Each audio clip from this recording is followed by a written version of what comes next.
আমি 96 সাল থেকে এখানে দাঁড়াচ্ছি এই এলাকায়। মা তাকে আশীর্বাদ করেন যে মানুষের কাজ করে, সবাই সকলে দেখা পায় এবং আমি সকলে কাউকে কেউ শূন্য হাতে ফিরে যায় না। হাজারহাট কালীতলায় পুজো দিয়ে একেবারে সকাল সকাল পুজো দিয়ে প্রথম প্রচার শুরু করছেন অরূপ রায়, হাওড়ার পুরনো তৃণমূল কর্মীই বলবো, তার কারণ তিনি তাকে নিজেকে তৃণমূল কর্মী হিসেবেই বলেন। এবং অরূপ রায় হাজারহাট কালীতলায় পুজো দিলেন, পুজো দেওয়ার পরে তিনি এবারে প্রচারে বেরোবেন। স্বাভাবিকভাবেই হাজারহাট কালীতলার ছোট্ট পরিসরে মায়ের কাছে তিনি পুজো দিয়ে যখন বেরোচ্ছেন, ভিড়টা বুঝতেই পারছেন, ভিড় কিন্তু প্রচণ্ড ভিড়, প্রবল ভিড় রয়েছে। মা তো সবার কথা শোনেন না, মাকে মন দিয়ে যারা রাখেন তার কথা শোনেন না। আপনি কি বলবেন? সবাই আসেন মায়ের কাছে হাজারহাট কালীতলা, যে সকলে মায়ের সবাই সকলে সন্তান, কিন্তু এই ব্যাপারটা মা তাকে আশীর্বাদ করেন যে মানুষের কাজ করে। আমরা সারা বছর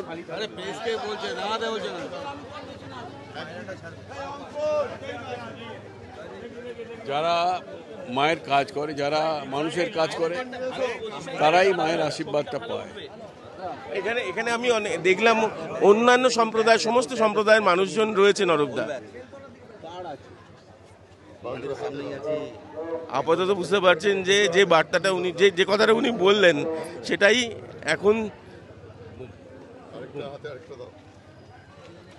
এখন প্রতীকীভাবে তিনি করে দেখাবেন, অর্থাৎ সাদা পায়রা অরূপ রায় ওড়াবেন, অর্থাৎ এটা একটা ইউনিক ব্যাপার। কিন্তু ভোটের প্রচার শুরু হচ্ছে সাদা পায়রা।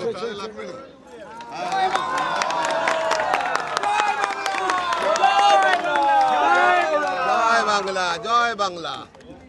কাউকে দেখিনি সাদা পায়রা উড়িয়ে করতে। এটা কি অরূপ রায় স্পেশাল? মানে এইটা দিয়ে কি আসল সম্প্রীতির বার্তা, শান্তির বার্তা?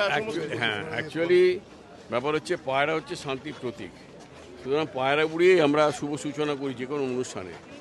এটা এই একাধিকবার করা হয়।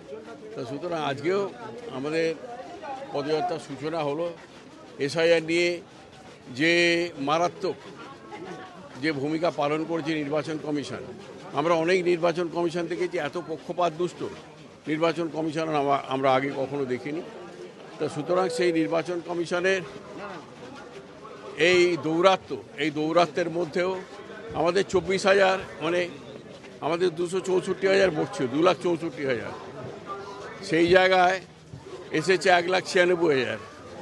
24,000 অ্যাডজুডিকেশানে আছে, তার মধ্যে 80% নাম বাদ দিয়ে দিয়েছে। যারা জেনুইন ভোটার তাদের নামও বাদ দিয়ে আন্ডার দ্য টেবিল কিছু একটা হয়েছে, নাহলে এই ধরনের কাজ হয় না। তা সুতরাং এই মুহূর্তে এই টাফ অবস্থায় আমরা মানুষের আশীর্বাদ নিয়ে, মানুষের সমর্থন নিয়ে আমরা লড়াই করতে নেমেছি। লড়াইয়ে জিত আমাদেরই হবে। রয়েছি অরূপ রায়ের মিছিলে, প্রথম মিছিল, প্রচার মিছিল। তিনি প্রথমে হাজারহাট কালীতলায় পুজো দিয়েছেন, তারপরে তিনি বেরিয়েছেন।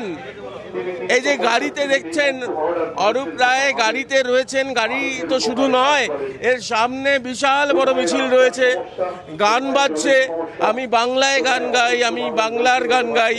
এবং সেখানে পালকি রয়েছে, সেখানে কোনো জাতীয় পতাকার রঙে রঙিন হয়ে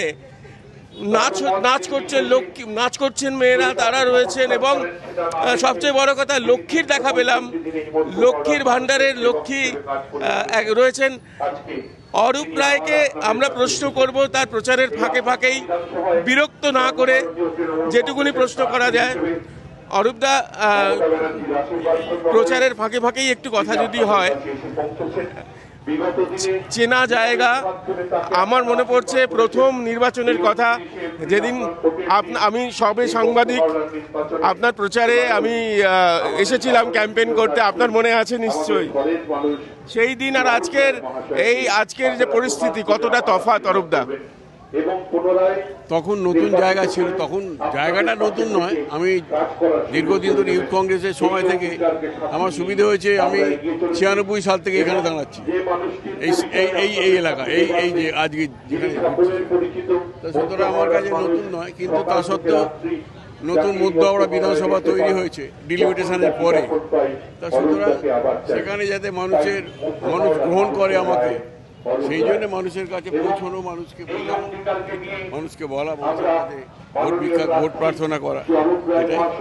আর একটা কথা, সেটা হচ্ছে যে সেই সময় পরিস্থিতি আর এই সময় পরিস্থিতির একটা বড় তফাৎ। এবারে অনেকে বলে নাকি ভূমিপুত্র অথচ জায়গায় চেনে না। আপনি তো এই এলাকা হাতের তালুর মতো চেনেন, তা সেই সমস্ত ভূমিপুত্র যারা বলে ঘরের ছেলে দাবি করে, তাদের কথা কি বলবেন? এখন যে যা রুচির ওপর বলে, তো সম্পন্ন মানুষ যদি হয় তাহলে কেউ কখনো ভূমিপুত্র আমি আমার পাড়ায়, আমি মধ্যহাওড়া গোটাটায় ভূমিপুত্র নয়। সুতরাং এখানে মানুষের সঙ্গে থাকা, মানুষের পাশে দাঁড়ানো, মানুষের বিপদে আপদে সাহায্য করা।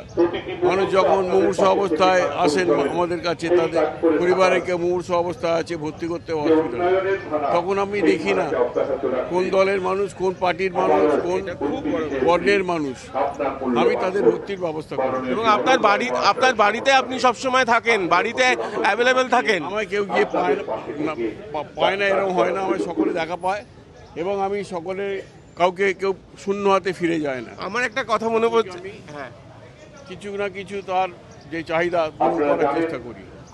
ফোনে এবং মনে অরূপ রায়। হ্যাঁ, কি বলবেন? ফোনে এবং মনে। হ্যাঁ, আমি মানুষের কাজ করি, মানুষের সঙ্গে থাকি, মানুষের বিপদে থাকি, সুতরাং মানুষ আমাকে মনে রেখেছে। আর অরূপদা, খাওয়া দাওয়ার ব্যাপারটা কি এখন মানে রেস্ট্রিক্টেড? তো ডাক্তারের কথা অনুযায়ী খেতে হয়। ডাক্তারের কথা অনুযায়ী খেতে হয়।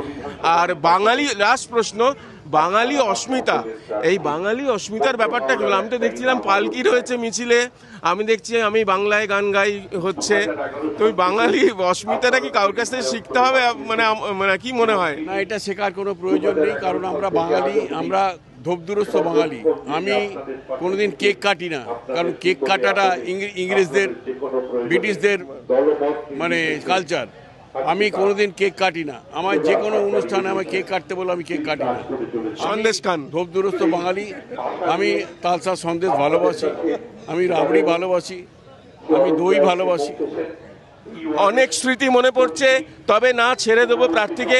অনেক স্মৃতি মনে পড়ছে অরূপদা, তার মধ্যে একটা জিনিস রয়েছে, অরূপ তোমার বাণী, এই কলার টিউন ছিল অরূপ রায়ের মোবাইলে, অরূপ তোমার বাণী, এবং সে থেকেই বোঝা যায় যে বাঙালি অস্মিতাই বলুন আর যাই বলুন না কেন, দেখনদারি নেই, শো অফ নেই। এবং ঠিক সেইভাবেই হাওড়ায় অরূপ রায় তার মিছিলে একজন তৃণমূল কর্মী হিসাবেই সামিল হয়েছেন। তিনি যেটা পরিষ্কার জানালেন, অর্থাৎ ধর্ম না, এখানে সব ধর্মের মানুষ ছিলেন মন্দিরেও। আর বাঙালি অস্মিতা, যেটাকেও আলাদা করে নয়, কিন্তু পালকি রয়েছে এখানে, আমি বাংলায় গান গাই, সেই গান রয়েছে, গানের তালে তালে নাচ রয়েছে, খুব কালারফুল এবং মিনিংফুল অরূপ রায়ের প্রথম প্রচার মিছিল। মৈনাকের সঙ্গে প্রীতম দে, এই সময় লাইভ।